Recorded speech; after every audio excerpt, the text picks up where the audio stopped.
What if I told you that some of the foods you eat every single day, the ones sitting quietly in your kitchen right now, are banned across much of the Western world? It sounds impossible. Yet every label, every bright package hides a small story your government never forced you to read. For years, these same items have vanished from European shelves, not because of taste, but because of trust. Regulators there called them unsafe, while here they're still approved, still advertised, still waiting in your cart. This isn't fear-mongering, it's contrast.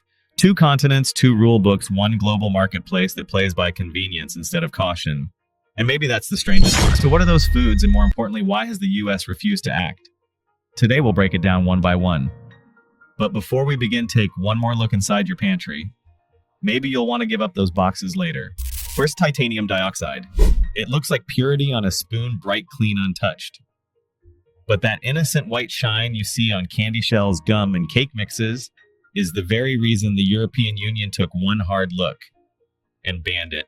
Titanium dioxide, known as E171 on ingredient labels, isn't sugar or salt or even a flavor. It's a pigment designed to make food look smoother, brighter, and more perfect. It doesn't add taste. It adds illusion. From chewing gums that gleam like porcelain to frostings that shimmer under supermarket lights, its only job is to promise purity. So why did Europe decide it doesn't belong in food anymore? In 2021, the European Food Safety Authority reevaluated E171 and found something unsettling. Scientists couldn't rule out its potential to damage DNA. Not that it definitely does, but that at a microscopic level, the risk couldn't be dismissed. That was enough for the EU to act. By mid-2022, titanium dioxide was banned from all food sold in the bloc. Across the Atlantic, though, the shelves stayed the same. In the United States, the Food and Drug Administration still allows titanium dioxide to be used up to 1% of a product's total weight. Officially, regulators say they're reviewing the data again, but for now the substance remains legal. So when you unwrap that familiar pack of gum or reach for that glossy cupcake, the ingredient is likely still there, quietly doing its job, making white look whiter. This divide isn't just scientific, it's philosophical. Europe follows what's called the precautionary principle. If safety isn't certain, you take it off the plate. The US, on the other hand, tends to wait until harm is proven. One system values prevention. The other favors proof. Between those two mindsets sits the American consumer, assuming that approved must mean safe. But here's the real question. Why should food need a paint job in the first place? Color has become a marketing tool, one that shapes what we believe is fresh, clean, or appetizing. That glossy white in your favorite candy or supplement powder doesn't come from milk or sugar. It comes from mined mineral particles ground into nano-sized dust. And if that dust can drift through your lungs when inhaled, as industrial workers once learned what happens when it coats our food day after day. Europe didn't wait to find out. Here we did. Look closely at your pantry, and you might see it in small print titanium dioxide, or sometimes E171. You'll find it in gum sauces, frosting, powdered mixes, even some dairy substitutes. It's perfectly legal, perfectly ordinary, and perfectly invisible once you stop looking. Clean isn't a color, it's a choice. And sometimes what looks the purest is exactly what clouds the truth. Have you ever wondered how store-bought bread always rises so perfectly tall, soft, identical every time, no matter who bakes it? There's a secret behind that uniform lift. And it isn't skill or time or even yeast. It's a compound called potassium bromate. And for most of the Western world, it's no longer welcome in food. Potassium bromate, or E924, is a dough improver. Bakers use it to strengthen gluten and make bread dough more elastic, helping loaves rise higher and hold their shape through industrial baking. It's cheap, predictable, and nearly invisible once the bread cools. On paper, it sounds harmless, just chemistry doing its job. But inside ovens, it behaves less like a helper and more like a risk waiting for heat to do its work. Here's how it's supposed to function during baking. Bromate should convert into bromide, a form considered safe. The problem is the process isn't perfect. Under certain conditions like shorter bake times or uneven heat, traces of bromate can survive trapped in the finished bread. Over time, scientific studies found that bromate residues could damage DNA and promote tumor growth in lab animals. The link wasn't absolute, but it was enough for some governments to decide the risk outweighed the rise. So in the 1990s, the United Kingdom banned potassium bromate. The European Union followed with strict rules. It simply never authorized bromate for food use. Japan did the same after its own findings. In those countries, if bread rises, it does so through technique, not chemistry. Bakers rely on longer fermentation, better flour, or enzymes that mimic bromate's effects without the baggage. But in the United States, bromate never left the bakery. It remains federally legal, listed under the FDA's regulations for bromated flour. The agency acknowledges potential health concerns, but allows continued use within limits, citing that properly baked bread leaves no detectable residues. That's the logic. If heat neutralizes the risk, then the risk disappears. Yet that assumes every loaf is perfect, every oven uniform, and every bakery diligent. Not all are. Independent tests over the years have found measurable bromate residues in finished products, not in every brand, but enough to prove the system isn't flawless. And because labeling rules don't require a warning, most shoppers never know. The ingredient hides in plain sight, printed quietly among enriched wheat flour and yeast. California has started to draw a new line. The California Food Safety Act, passed in 2023, bans potassium bromate in foods sold in the state starting 2027. The move puts pressure on national manufacturers to reformulate because no company wants two separate recipes. Still, that's one state out of 50. The rest of the country keeps baking unbothered with bromated flour in circulation. It's easy to ignore what you can't taste. Bread still smells warm, still feels soft, still comforts the same way it did 50 years ago. But hidden in that familiarity is an old shortcut the world moved past except here. So next time you walk past those perfectly shaped loaves, remember the rise you see may come from more than yeast and care. Bread should rise on patience and craft not on a chemical that overstayed its welcome. Potassium bromate was about strength and structure, the science of the perfect lift. The next one is about image, how to make factory bread look and feel fresh even when it's weeks old. If bromate was the muscle, this thing became the makeup. And together they show just how far the modern loaf has drifted from the hands that once needed it. Nearly a decade ago, the United States had its great bread reckoning. It started quietly, just one blog post about an ingredient most people had never heard of, azotocarbonamide, or ADA. A yellowish powder tucked deep inside the ingredient lists of sandwich rolls, bagels, and supermarket bread. The story compared it to a compound used in yoga mats, and that single line caught fire. Overnight, people who had never read a label in their lives were scanning every loaf in sight. Under public pressure, a famous sandwich chain made headlines for promising to drop it. Other fast food brands followed suit. For a brief moment, bread became a symbol of trust and betrayal. Supermarkets promised audits. Commercial bakers talked reformulation. Consumers for once felt like their voices mattered. But like every viral storm, this one had an expiration date. After a few months, the noise faded. The petition stopped. The cameras moved on. And as the hashtags disappeared, so did the urgency. ADA wasn't banned nor even questioned at the federal level. It remained quietly approved by the Food and Drug Administration, allowed up to 45 parts per million in flour. The official reasoning stayed the same: when baked properly, ADA breaks down into harmless compounds. The system worked on paper. In practice, not all dough is equal. Industrial baking happens fast at scale and under pressure. When conditions vary, when heat isn't consistent, or fermentation is rushed, residues can survive. That's why some scientists urge caution. But in the US, the rule book rewards proof, not precaution. No solid evidence of widespread harm meant no policy change. ADA stayed. Across the Atlantic, the same story played out before it ever needed a headline. Europe's regulators had already studied ADA years earlier, alongside other chemical dough conditioners. Their conclusion was short and final, not approved for food use. The reason: when heated, ADA can form semicarbazide, a compound that showed genotoxic potential in lab studies. For Europe, that was enough. The yoga mat joke never had to trend there because the substance never made it into their bread in the first place. The difference is not just regulation, it's reflex. Europe bans first, then reviews. The United States reviews first, then decides. One system guards against uncertainty, the other tolerates it until certainty arrives. And somewhere between those philosophies, the same loaf of bread becomes both safe and suspect depending on the flag on its wrapper. Today, ADA has mostly vanished from the headlines, but not entirely from dough. Smaller factories, frozen goods suppliers, and budget bakeries still use it. It hides quietly between flour and yeast, printed in a font no one reads. The promise of reform was real, it just didn't reach every shelf.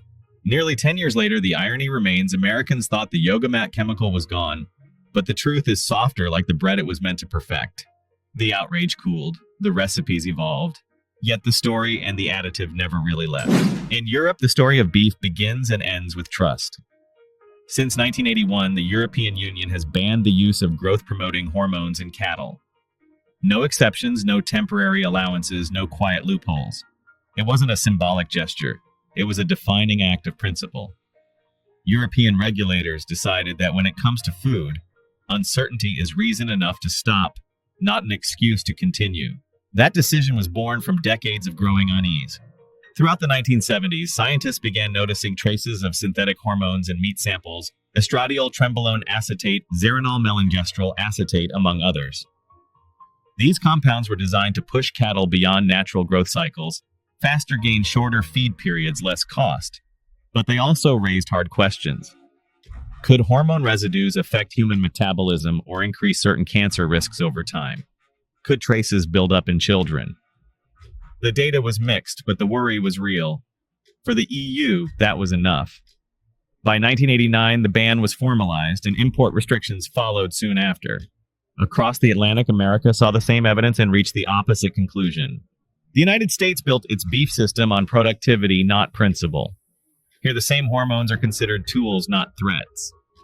Nearly 2/3 of all cattle raised for beef receive small implants behind the ear. Each capsule releases minute doses of hormones that speed up muscle growth while lowering feed requirements. It's a formula that made U.S. beef both plentiful and affordable, turning feedlots into the backbone of the nation's dinner tables. For farmers, the math is clear: faster growth means less grain, less time, and more profit. For policymakers, the argument sounds equally solid: residue levels remain within safe limits, and no direct causal harm has been proven in humans. Over the years, the Food and Drug Administration and the Department of Agriculture have defended that stance with the same line: risk is theoretical, not practical. Efficiency is real. But that efficiency came with a cost Europe refused to pay. In 1996, the dispute turned global when the EU banned imports of hormone-treated beef from the United States and Canada. Washington called it unfair trade. Brussels called it consumer protection. The beef hormone war that followed dragged on for more than a decade, with tariff sanctions and political tension all over what could or couldn't go into a cow. Eventually, both sides agreed to a narrow peace. The EU would accept limited imports of certified hormone-free U.S. beef, but the broader ban remained untouched. To this day, it still stands. For European consumers, beef and hormone-free are synonymous. For Americans, the distinction barely exists. Most supermarket shoppers have no idea that the phrase "no added hormones" only applies to certain cuts, or that chicken and pork don't carry the label because their industries already prohibit hormones entirely. The rules are consistent, but the logic is confusing, shaped by decades of cultural compromise rather than clarity. Maybe that's the quiet truth hiding in the middle of this debate. When efficiency becomes the measure of progress, we start treating food like machinery, something to fine-tune, speed up, and optimize. But nourishment has never been about performance. Because every implant, every shortcut, every improvement leaves a trace, not just in the animal, but in how we define what's still natural. From growth to leanness, the metric changed. The mindset didn't. 5. Ractopamine. The US found a way to make meat leaner faster, and the rest of the world called it unsafe. That single contrast says everything about how divided modern food has become. Because in America, ractopamine isn't a secret ingredient, it's a system. Ractopamine belongs to a class of compounds called beta agonists. It was designed not for flavor or preservation, but for transformation to shift the way an animal's body grows. Mixed into feed, it redirects energy away from fat and toward muscle, helping livestock pack on lean mass in their final weeks before slaughter. The result: more meat, less waste, lower cost. On paper, it's a triumph of agricultural science. In practice, it's one of the most divisive substances ever used in food production. Since its introduction in the 1990s, ractopamine has been approved by the U.S. Food and Drug Administration for use in pigs, cattle, and even turkeys under trade names like Payleen and Optiflex. Yet it's been banned in more than 100 nations, including every member of the European Union, as well as China and Russia. The reasons are both scientific and moral concerns about heart strain and behavioral stress in animals, uncertainty over residues in organs, and questions about whether regulators are measuring the right kind of risk. The European Food Safety Authority reviewed the data and decided it couldn't define a safe exposure level, so it banned it outright. The United States, meanwhile, reviewed the same evidence and decided the opposite, that proper dosage and withdrawal periods made it safe. The outcome wasn't just a difference in regulation, it was a difference in philosophy. The EU treats uncertainty as a warning. The US treats uncertainty as a challenge. But this divide doesn't just live in policy documents. It shapes dinner tables and trade routes. When China began enforcing its ban on ractopamine in imported pork, several major American meat companies built separate racto-free supply chains just to keep exporting. The same happened with Russia and Taiwan. At home, however, no label distinguishes ractopamine-fed meat from ractopamine-free. The same brand can sell two very different products, one for export, one for domestic shelves, without most Americans ever knowing the difference. For producers, ractopamine is efficiency. It cuts feed costs by nearly a fifth and adds as much as 3 kilograms of extra lean meat per animal. For regulators, it's proof that modern science can control biology to the gram. But for consumers, it's invisibility. There's no mention of it on packaging, no warning, no footnote, just the quiet assumption that approved equals safe. Animal welfare advocates see another story entirely. They point to studies showing pigs fed ractopamine suffer more muscle tremors, higher heart rates, and greater stress in transport. Farmers counter that such effects appear only at excessive doses. Both sides cite science, yet reach conclusions that never meet. So what happens when efficiency collides with ethics? You get a global meat trade that's split into one system that moves faster, one that sleeps better. One sells more product, the other sells more confidence. And both insist they're feeding the world the right way. In the end, ractopamine made meat leaner, but also made trust thinner. Because when what's banned in one country becomes breakfast in another, the question stops being what's safe and becomes who decides. Europe scrubs its farms. America scrubs its chicken. Both want food that's safe, they just disagree on when to start cleaning. Back in 1997, the European Union decided that washing chicken with chemicals was a step too far. It wasn't only about chlorine, it was about the idea behind it. European regulators believed the job of keeping food safe should begin where the bird is raised, not where it ends up. They pushed for smaller flocks, cleaner barns, and slower lines, a philosophy they call farm to fork. The goal was simple: prevent contamination instead of washing it away. Across the ocean, the United States took a different view. Here, the approach focuses on stopping bacteria after slaughter. Poultry plants use chilled water and mild antimicrobial rinses to reduce common pathogens like Salmonella and Campylobacter. The U.S. Department of Agriculture calls this a multiple-step safety system. It's built for scale. A single plant can handle hundreds of thousands of birds a day. To keep that pace, the process relies more on procedure and sanitation than on space or slowness. And by most American measures, it works. Foodborne illness linked to chicken has dropped over the past 2 decades. Regulators point to improved equipment, cleaner surfaces, and those final rinses that act as the last line of defense. Industry groups argue that these methods are safe and that residue levels left on meat are far below anything that could harm consumers. Yet across Europe, the practice remains banned. Not because of the chemistry itself. Studies show chlorine levels on treated meat are comparable to tap water, but because of what the process represents. Officials fear that washing away bacteria could hide deeper problems further up the chain. If a system can clean contamination at the end, they ask, what's the incentive to prevent it at the start? That question has turned a technical issue into a cultural one. Chlorine-washed chicken has become a shorthand for industrial food, a symbol of mass production that values quantity over care. During Britain's Brexit debates, it even became a political flashpoint shorthand for the fear that American standards might enter European markets.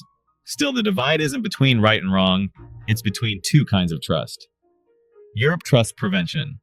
The US trusts technology. One says, keep the farm clean. The other says, make sure the product is. Both see themselves as protecting people. They just start at different points in the process. Maybe in the end, safety isn't about chemistry at all. It's about timing, whether we clean before the problem begins or after it's already there. And as you stand at the meat counter, it's hard to tell which version of clean you're really buying, the one earned through care or the one achieved by design. That smoky scent in your chips or barbecue sauce isn't fire, it's chemistry. What once came from wood and patience now comes from a tank distilled into a flavor that fools your senses just enough to feel real. In the United States, liquid smoke is so common that few people ever stop to wonder what it actually is. It appears in barbecue sauces, chips, jerky, even vegan meat substitutes, all chasing the same aroma of authenticity. But in most cases, no log has ever burned for that flavor. Instead, it's made by collecting smoke from controlled wood fires, condensing it into water, filtering out the ash, and bottling what's left a brownish liquid known as a smoke condensate. On paper, it's simple and efficient. It gives factory foods the illusion of time, a shortcut to slow cooked without the slow. The process is legal and widespread under the Food and Drug Administration, as long as manufacturers stay within established limits. Decades of testing have found no immediate health hazard when used properly, and the system runs on that confidence. Convenience once again has become the American compromise. But across the Atlantic, that compromise didn't hold. In 2024, the European Food Safety Authority reevaluated all authorized smoke flavorings used in processed foods. After months of analysis, the agency reached a blunt conclusion: for several common extracts, there was insufficient evidence to rule out genotoxic risk. In other words, they couldn't guarantee these substances wouldn't damage DNA in the long term. Rather than set new limits, the European Commission decided to let their approvals expire. It was a quiet move. No panic, no headlines, but it marked the beginning of the end for artificial smoke flavor in Europe. Manufacturers have until 2029 to phase them out completely. Traditional smoked foods made through real burning or curing remain untouched. The difference is not the flavor, it's the process. One involves time, the other a simulation of it. The scientific divide, once again, mirrors a cultural one. In the US, the focus is on efficiency, how to deliver taste quickly, cheaply, safely. In Europe, the focus is on authenticity, how to keep food honest even when it costs more. Both sides insist they're protecting consumers, but their definitions of safe taste very different. Still beyond policy, there's something deeply human in the question. Smoke is more than aroma, it's memory. It's the echo of wood cracking the slow drift of a backyard evening, the taste of something that took time. When that experience is replaced with a lab-made version, nothing poisonous happens, but something precious quietly disappears. Maybe that's what this whole debate has been about, not chemicals, but distance. The farther we move from the fire, the less we remember how warmth is made. And as the last traces of artificial smoke fade from Europe's shelves, maybe that scent, the one that lingers for just a second, is a reminder of what food once meant. Not perfection, not speed, but patience. Eventually, labels are laws in miniature. At the end of the day, there isn't a villain in this story, just two different ways of caring. Europe chooses caution. America chooses confidence. One builds safety by saying no, the other by managing the risk. Both are shaped by their own histories, economies, and values, and both, in their own way, are trying to protect the people who trust them. But protection doesn't start in parliaments or factories. It starts with us in the aisles at the table and the choices we make without even realizing it. Every label, every small print, every quiet line of ingredients, that's where awareness begins. Because once you know what you're holding, the power shifts back into your hands. So wherever you shop, whatever you eat, stay curious. Read, learn, question, and choose with care. If we do that, then no matter where our food comes from, the result will always taste the same: safety and a little bit of joy.